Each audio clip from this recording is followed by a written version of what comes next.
Amiens, le joyau de la Picardie, la fierté de ses habitants. Une ville comme figée dans son charme bourgeois, mais loin d'être endormie. À la une donc, cette nuit de violences urbaines à Amiens, 16 policiers ont été blessés dans des affrontements qui ont duré plusieurs heures. Certains ont été visés par des coups de feu. Sur ces images amateurs, le quartier d'Amiens Nord sous les flammes dans sa deuxième nuit d'affrontement entre une centaine de jeunes et la police. Vers 1h30 du matin que le quartier s'embrase. Près de 150 policiers investissent les cités du quartier nord d'Amiens. Les affrontements sont violents. Armes à feu, tirs de mortier, cocktails Molotov. Au total, 17 policiers sont blessés. 3 bâtiments ont été incendiés, 16 policiers blessés. François Hollande promet la mobilisation générale. La salle communale est encore fumante, dévastée. Un commissariat de police a été saccagé, des dizaines de voitures sont calcinées et l'école maternelle Voltaire est entièrement brûlée. Comment expliquer un tel déchaînement de violence? Pourquoi mettre le feu à des bâtiments publics? Les quartiers d'Amiens Nord sont régulièrement le théâtre d'affrontements avec la police. Il y a 1 an et demi déjà, la cité Balzac avait été bouclée par les forces de l'ordre et certains automobilistes agressés. Un quartier sensible, classé zone de sécurité prioritaire il y a 10 jours par le ministère de l'Intérieur. D'importants renforts des départements voisins ont été appelés dès la nuit dernière. Vous étiez là cette nuit? Oui. J'ai pas dormi de la nuit. On a peur, on vient travailler, on a peur, madame. Bah, on sait pas, hein, c'est un coin quand même chaud. Hein. Les affrontements dans ce quartier nord d'Amiens, réputé pour ses nombreux faits de violence, ont duré une partie de la nuit entre une centaine de jeunes et les forces de police qui comptent 16 blessés. Certains habitants ce matin veulent déménager.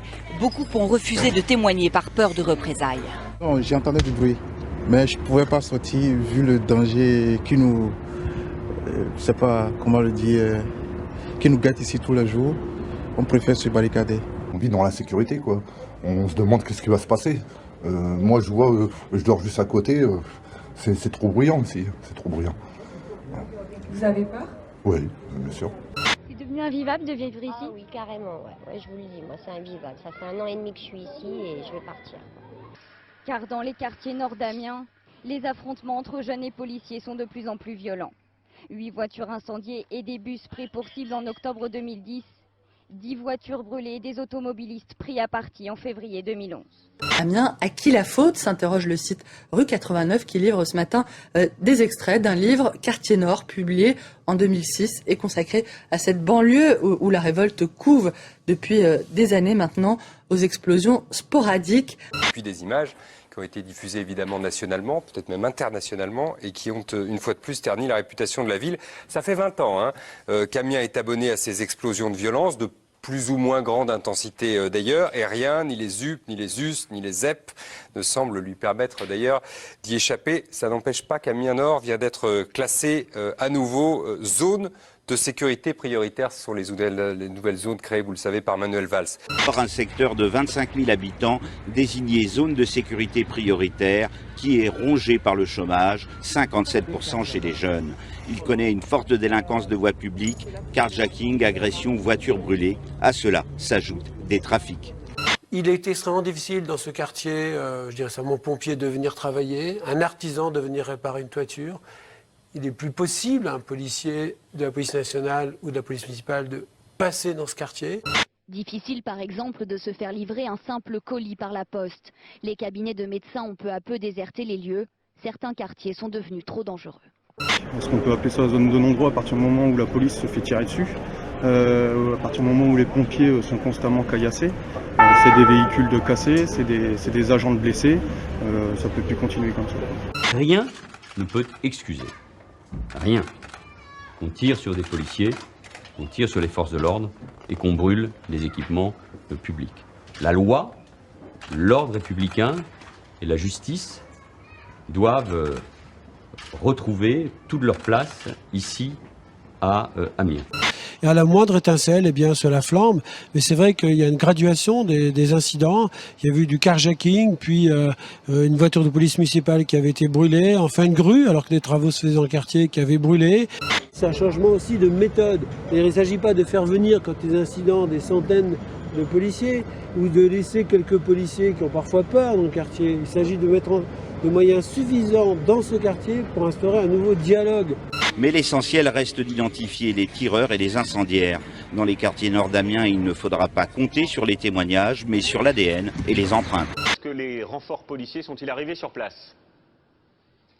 Bien écoutez, je peux vous dire qu'ici, à l'hôtel de police, on redoute une nouvelle soirée tendue et les autorités veulent tout faire pour éviter de revivre les affrontements d'hier soir. Alors le dispositif a été renforcé, un escadron de gendarmes mobiles se tient prêt à intervenir à tout instant, 2 compagnies de CRS qui représentent 200 hommes et puis selon nos informations, un camion lanceur d'eau qui vient de Rennes. À tout cela, il faut ajouter les effectifs de police locaux, les brigades anticriminalité qui viennent des départements avoisinants, un dispositif renforcé donc et qui devrait être opérationnel encore plusieurs jours. Les renforts sont maintenus jusqu'à dimanche soir. En tout, 250 policiers, CRS et gendarmes. Pendant ce temps, l'enquête se poursuit pour identifier les auteurs des coups de feu. Un travail méthodique de police technique et scientifique est en cours. La tension semble retomber. Il faut dire que le dispositif policier a été largement renforcé. Hélicoptères, lance à eau et compagnie de CRS. Olivier Poncelet, Manon Bougot. Après 2 soirées tendues, cette nuit enfin le quartier nord est calme. Une centaine de policiers est venue en renfort.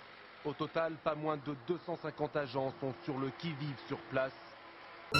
Mais la nuit tant redoutée par les autorités locales est restée calme. 7 voitures ont certes brûlé, mais dans d'autres quartiers selon la préfecture.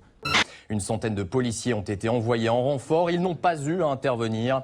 Des feux de voitures ont tout de même été signalés. Certains habitants restent très inquiets. Écoutez. On commence à en avoir marre de tous ces émeutes et puis on se demande jusqu'où ça va aller, c'est ça surtout. Dès qu'il y aura un petit quelque chose, tout de suite ils recommenceront. Le dispositif policier exceptionnel devrait être maintenu au moins jusqu'au week-end. 30 jours après cette explosion de violence, nous avons voulu savoir quelle était la situation aujourd'hui dans les quartiers nord de la ville. Nos reporters Jamel Mazi et Samuel Duhamel se sont rendus sur place. Ils ont rencontré notamment ces parents d'élèves dont l'école avait été incendiée. Malgré les efforts de la mairie, les stigmates des émeutes sont encore bien présents dans le quartier. Une école maternelle, la cantine d'un collège, un centre sportif, tous ces établissements ont été détruits, carbonisés. En tout, les dégâts s'élèvent à 6 millions d'euros. La majorité des émeutiers n'ont toujours pas été interpellés, ce qui inquiète les habitants. J'ai toujours peur, depuis ce temps-là, j'ai peur de retourner par exemple à la mairie parce que par rapport à l'insécurité du quartier. C'est vrai qu'il ne faut pas grand-chose, hein. Un petit truc et puis ça y est, ça dégénère. Hein. Amiens Nord fait partie des 15 localités placées en zone de sécurité prioritaire par le gouvernement. D'ici quelques semaines, une cinquantaine de policiers supplémentaires devraient quadriller le secteur, de quoi rassurer les élus locaux. Malgré tout, le climat reste très tendu à Amiens Nord. Il y a 2 semaines, des policiers ont été agressés par une quinzaine de jeunes du quartier. Mais au final, au tribunal, comme dans le quartier nord, la seule loi reconnue, c'est la loi du silence. Une omerta qui a bloqué toutes les enquêtes et tout débat au tribunal. Seule certitude, parmi les condamnés, aucun tireur, aucun leader de ces émeutes.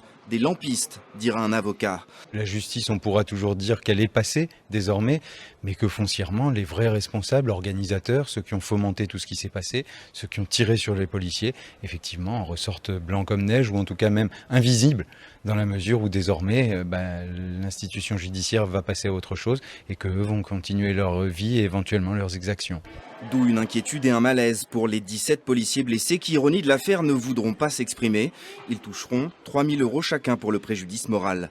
Mais ces fonctionnaires de police ne sauront jamais vraiment qui les a pris pour cible cette nuit d'août 2012.